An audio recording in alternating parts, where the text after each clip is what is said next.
We are the champions, my friends. We can be heroes forever and ever. It's Segaiden episode 22.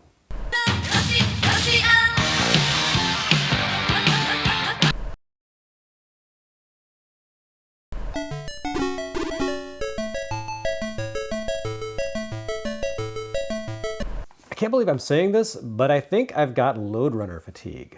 Here's Championship Lode Runner for SG-1000, and all I can think is, oh no, not again. I guess that's a little churlish of me. It's not like anyone in 1983 was snatching up every version of Lode Runner to hit the market and create videos about it. Still, it does make me feel a little detached from the person that I was as a kid, when Lode Runner was practically an object of worship for me. Back in elementary school, our computer lab had a bunch of TI and Mac computers. The teacher had one single Apple II for her own use, and one of the few games loaded onto that computer was Lode Runner. I'd volunteer in the computer lab just to enjoy the reward of a few minutes of Lode Runner time. Of course, this isn't Lode Runner. This is Championship Lode Runner, a game designed for people who could immerse themselves in the original for hours at a time rather than experiencing it in 5-minute snatches every few weeks. Championship Lode Runner operates on the premise that you have done nothing with your life but practice Lode Runner and master its complexities. As on Famicom, Championship Lode Runner offers 50 unbelievably difficult action puzzles drawn from fan submissions created with the Apple II version's level editor. Unlike on Famicom, this version uses the original stick figure graphics, meaning you don't need to scroll the screen in order to take in all the details due to the chunky cartoon visuals, a superior experience for a game this hard. As the autoplay attract mode demonstrates, Championship Lode Runner requires players to develop a deep, almost genetic level understanding of the base game's workings. Not only the basic tactics, like funneling downward through bricks in order to reach lower areas, but more subtle details like the exact timing of brick regeneration and the behavior of enemies in order to use them as platforms. Just look at this nonsense. Yeah, this game requires precision play from the very beginning. The first level seems simple and friendly enough, with just 2 enemies and a big brick arrangement that says welcome, but if you don't plan ahead and perform perfectly, this is as far as you'll get. 2 of the gold piles appear in a pit trap, and the only way to collect them is to drill down the side walls, climb up, dash across to the goal, then fall and dash back to the side ladders before the walls regenerate, a sequence that leaves you about 1 second of grace in which to mess up. But even once you figure that out, you also need to know how to kite the enemies properly. Otherwise, they can spoil the entire level by blocking a path or dropping gold in a place that makes it impossible to collect. The good news is that yes, this version includes a password system, so once you master a stage, you never have to relive that nightmare again, unless that's your thing. It also includes an edit mode, which reminds me that I need to issue a correction to my commentary on SG-1000's version of the original Lode Runner. I didn't realize that version does contain an edit mode, but that the option to access it only becomes available if you play on an SC-3000 computer or attach the SK-1100 keyboard to an SG-1000 console. This version doesn't impose any such requirements, making edit mode available from the outset. You will need the SR-1000 cassette recorder in order to store your creations on tape, though. So why not treat your friends to a newly created Lode Runner stage that doesn't crush their will to go on living with its difficulty? That's what friends are for, after all. And now we have the third and final Activision creation for SG-1000, a conversion of the Atari 2600 classic, H.E.R.O. That's H.E.R.O for Helicopter Emergency Rescue Operation, a name that is not entirely accurate in this release. Originally designed by John Van Ryzen for 2600 in 1984, H.E.R.O didn't really grab the headlines it deserved in the US.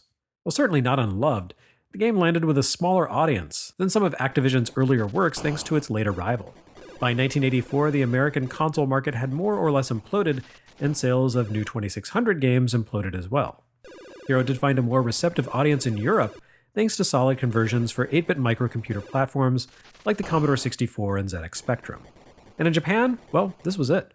As with Rock and Bolt, H.E.R.O for SG-1000 is that game's sole appearance on a Japanese platform, and by the time it arrived, the SG-1000 was on the outs too. While of course no records exist of the game's actual launch date, thanks for that Sega, its catalog number indicates it likely appeared as one of the final SG-1000 titles of '85, meaning it probably had to vie with games for the superior Mark III for attention. Poor H.E.R.O just couldn't get a break, and that's a shame because this really is an excellent little action title. Your protagonist, one Roderick H.E.R.O, sets out armed with dynamite and a laser beam. He's no killer queen though, he's a rescue worker who descends into the depths of the earth to liberate trapped miners, and in some cases a seemingly normal lady who somehow ended up deep inside a hazardous collapsed mine. I really have no idea what that's about, but I guess it was standard practice to incentivize players of games like this by giving them a digital smooch every few stages. See also Droll. You only have half a dozen sticks of TNT per stage, and you need them in order to advance into the earth. You encounter stone walls along the way that block your path and have to be detonated before you can move ahead. Your laser beam doesn't do anything to affect these walls, but it does allow you to take out the various bats and spiders and other creepy crawlies that lurk and wait in the darkness. These creatures are deadly to the touch, though really you're the intruder into their homes here, which means they're simply observing castle doctrine, a politically controversial stance for wildlife to adopt perhaps, but remember, this game was created in Reagan's America. Each stage consists of multiple single-screen scenes. You move downward from screen to screen, although you can backtrack upward if need be, something that becomes essential as you advance into the more convoluted later stages. At times, H.E.R.O reminds me a little of Pitfall turned sideways, in that the stages are more or less linear, but they frequently split into parallel paths, each of which contains its own advantages and hazards. Generally speaking, the easy-looking path at a fork, the one not blocked by walls or patrolled by some sort of home-defending creature, usually turns out to be the more dangerous path once you descend. This is where the helicopter part of the title's acronym comes into play, or would if you used a helicopter. Sega wisely recognized that jetpacks make all games better, so Roderick's chopper blades have been replaced by jet thrusters, though they operate the same here as on Atari. Pressing up allows you to lift off from the ground, which at a basic level allows you to hover safely past pits or gain some lift in order to gun down a creature that lurks a little too high for your laser beam to hit, as it only fires parallel to the ground, but after a few stages you'll appreciate the fact that your jetpack allows you to control your descent to lower screens. It doesn't take long before you learn that cheerfully jumping into a pit is an extraordinarily bad idea, as it often results in you landing on some sort of fatal hazard.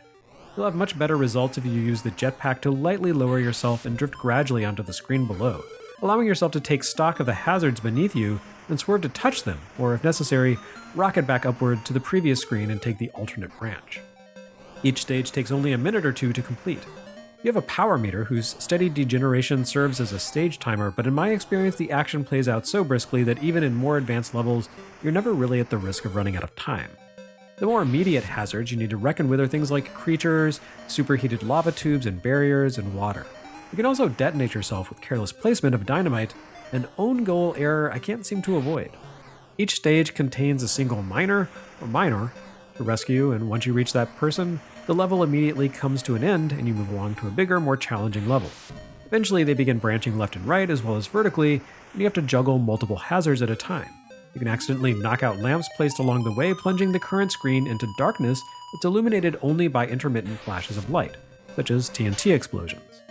Walls grow hot as you descend deeper, becoming deadly to the touch. More and more creatures appear along the way, often placed to challenge your reflexes and your mastery of the jetpack. It's a great game by all standards. Simple, fast-paced, challenging, and fun, and an excellent finale for this brief dalliance between Activision and the SG-1000.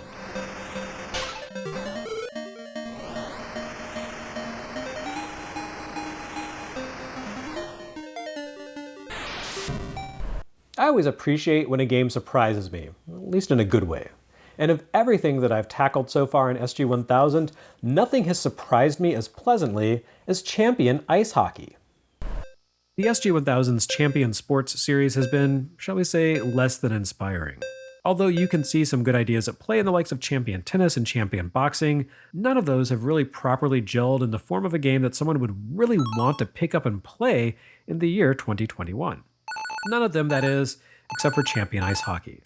Appearing on both the SG-1000 as a MyCard and also on MSX courtesy of Pony Canyon, I can't actually confirm whether this was a Sega creation or another sports title they licensed and reprogrammed from a computer developer, as with Champion Golf and Champion Tennis.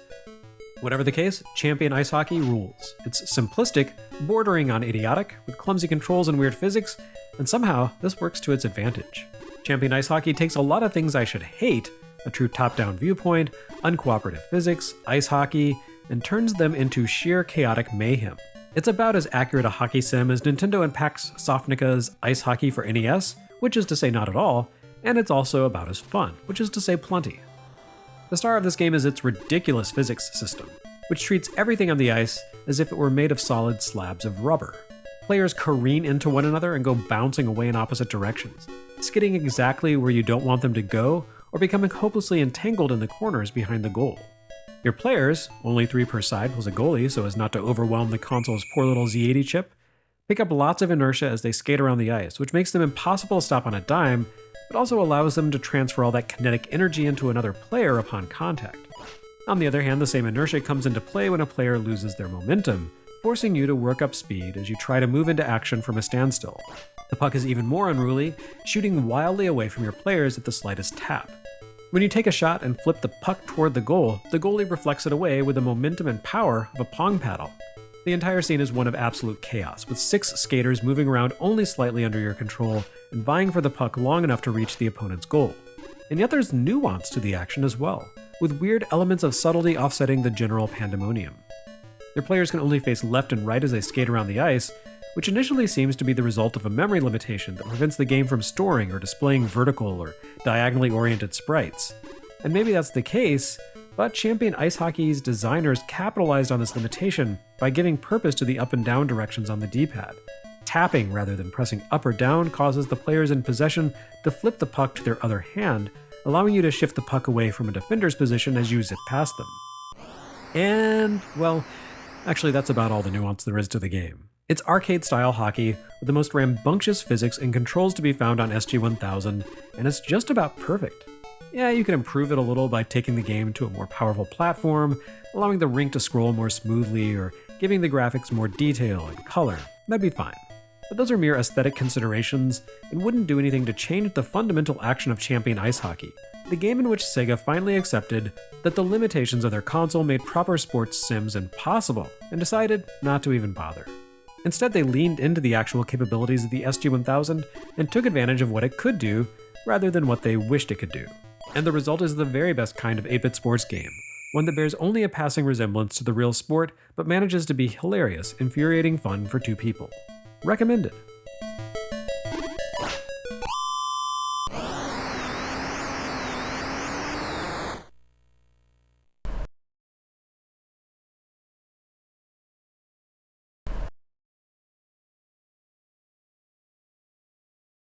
Next time on Segaiden, we bring 1985 to a close for SG-1000 with 2 ambitious arcade conversions.